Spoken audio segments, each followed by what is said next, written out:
অর্কদীপ্তর কাছ থেকে আরো আপডেট নেবো। অর্কদীপ্ত, যেখানে শুভেন্দু অধিকারী অগ্নিমিত্রা পাল বসেছিলেন, একটু আগে ছবি দেখাচ্ছিলাম, পরিস্থিতি একই রকম কিন্তু রয়েছে।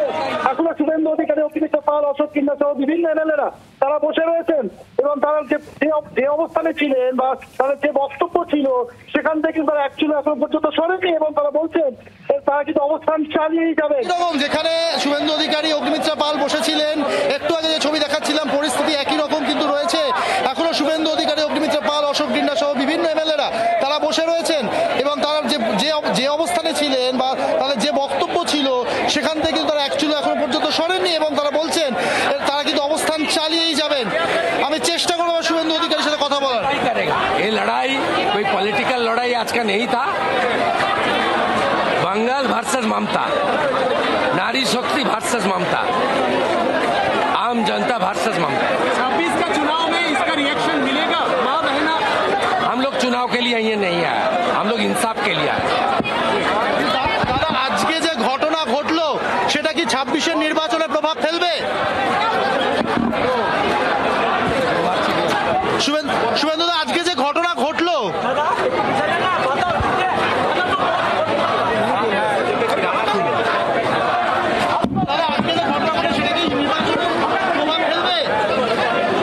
এটা কি রাজনৈতিক দলের কর্মসূচি ছিল নাকি? এটা জনগণের কর্মসূচি। বাংলা বনাম মমতা, নারী শক্তি বনাম মমতা, সাধারণ মানুষ বনাম মমতা। একেবারে সব্যসাচী শুনতে পেলে শুভেন্দু অধিকারী তার বক্তব্য। তিনি বলছেন এটা রাজনৈতিক কর্মসূচি নয়, সাধারণ মানুষের কর্মসূচি এবং পরিষ্কার জানিয়ে দিচ্ছেন তাদের যে অভিযোগগুলো ছিল সেই যে অভিযোগ তারা করছেন। বেশ কিছুক্ষণ ধরেই পুলিশ লাঠিচার্জ করে, তাদের এমএলএরা আহত হয়েছেন, তিনি নিজে আহত হয়েছেন, মহিলাদের শাখাপালা ভেঙে গিয়েছে, এই অভিযোগ কিন্তু করা হচ্ছে। একদমই অর্কদীপ, সঙ্গে থাকে একটু সাঁতরাগাছিতে কি চলছে? রাস্তার উপরে আগুন জ্বালিয়ে বিক্ষোভ।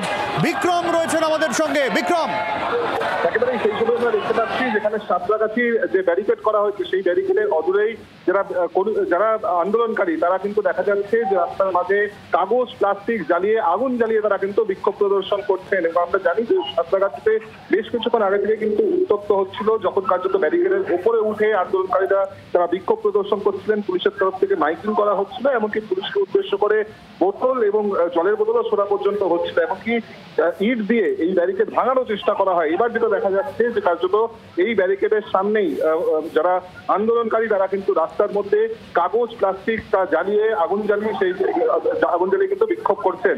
আপাততভাবে বিশাল পুলিশ বাহিনী এখানে রয়েছেন এবং এখনো পর্যন্ত যে ব্যারিকেডটি করা হয়েছে সেই ব্যারিকেড কোন রকম ভাবেই অতিক্রম করতে দেওয়া হয়নি আন্দোলনকারীদের। অবশ্যই পক্ষে জানিয়ে রাখবো যে সাঁতরাগাছি এতটাই সেন্সিটিভ জায়গা যে আগে থেকে কিন্তু পুলিশের তরফ থেকে প্রস্তুতি নেওয়া হয়েছিল, জায়গায় জায়গায় পুলিশের পিকেটিং ক্যাম্প করা হয়েছিল এবং একই সঙ্গে এইভাবেই স্টিল ব্যারিকেড, তার পেছনে ওয়াটার ক্যানন পর্যন্ত প্রস্তুত রাখা হয়েছে। কিন্তু পরিস্থিতি এখনো পর্যন্ত এতটা উত্তপ্ত হয়ে যায়নি যে পুলিশকে কোন রকম ভাবেই এই ওয়াটার ক্যানন ব্যবহার করতে হয়েছে বা সাঁতরাগাছির ছবি আপনারা দেখছেন। আমি রনয়ের কাছে একটু আবারও চলে যাবো। রনয়, তুমি যেখানে রয়েছো প্রচুর পুলিশ, সেখানে কি চলছে?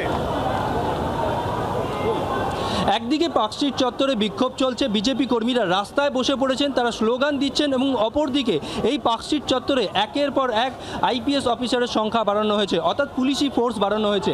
এই মুহূর্তে দেখা যাচ্ছে গোটা পার্কস্ট্রিট চত্বরে পুলিশে 6 লাখ, অর্থাৎ পুলিশের তরফে আগেভাগেই বলা হয়েছে যে কোনো রকম মিছিল এগোতে দেওয়া হবে না। পুলিশের তরফে যে দুটো জায়গা নির্দিষ্ট করে দেওয়া হয়েছে, অর্থাৎ হাওড়ার সাঁতরাগাছি বাস স্ট্যান্ড এবং অপরদিকে ধর্মতলা ডোরিনা ক্রসিংয়ের আর অ্যাভিনিউ, এই দুটো জায়গাতেই কিন্তু আন্দোলন করতে হবে বা তাদের সভা করতে হবে শান্তিপূর্ণভাবে, অন্য কোথাও আন্দোলন করা যাবে না। তবে মিছিল ডোরিনা ক্রসিং থেকে শুরু হয়, পার্ক স্ট্রিটের দিকে এগোতে শুরু করে, সেখানে পরপর বিজেপি কর্মীরা এগোতে থাকলে পুলিশ বাধা দিতে থাকে, কিন্তু সেই মিছিল এগিয়ে চলে এবং পুলিশের ব্যারিকেড ভেঙে এগোতে থাকে। এরপর পার্ক স্ট্রিট মোড়ে যখন মিছিল এসে পৌঁছায় সেখানে কিন্তু ব্যারিকেড দিয়ে পুলিশ আটকে দেয়, রীতিমতো পুলিশের সঙ্গে বিজেপি কর্মীদের ধস্তাধস্তি হয়, সেখানে পুলিশ লাঠিচার্জ করে, উত্তেজিত জনতাকে ছত্রভঙ্গ করার জন্য জন্য। বিজেপি কর্মীদের অভিযোগ, পুলিশের লাঠির গায়ে বেশ কয়েকজন বিজেপি কর্মী আহত হয়েছেন। তবে এই মুহূর্তে গোটা পার্ক স্ট্রিট চত্বরে পুলিশে ছয়লাভ, একাধিক আইপিএস অফিসারের সংখ্যা বাড়ানো হয়েছে। গোটা পরিস্থিতির ওপর নজর রাখছে কলকাতা পুলিশ। এখান থেকে কোনোভাবেই মিছিল এগোতে দেওয়া হবে না। তবে এই মিছিল আদৌ নবান্নের দিকে এগোবে কি এখান থেকে মিছিল অন্যদিকে চলে যাবে, সেদিকে কিন্তু নজর রাখছে কলকাতা পুলিশ। জি24 ঘন্টার জন্য ক্যামেরায় একদমই, এবং সেই ছবি আমরা দেখলাম যে যেখানে প্রচুর পুলিশকর্মী এখনো পর্যন্ত মোতায়েন রয়েছে। মিছিল নবান্নর দিকে যাওয়ার চেষ্টা এবং পুলিশ সেই মিছিল পাল্টা আটকানোর চেষ্টা।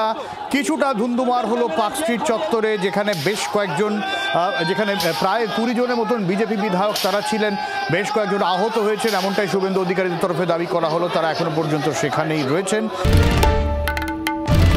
বাংলার আওয়াজ, বাঙালির আবেগ, জি24 ঘন্টা।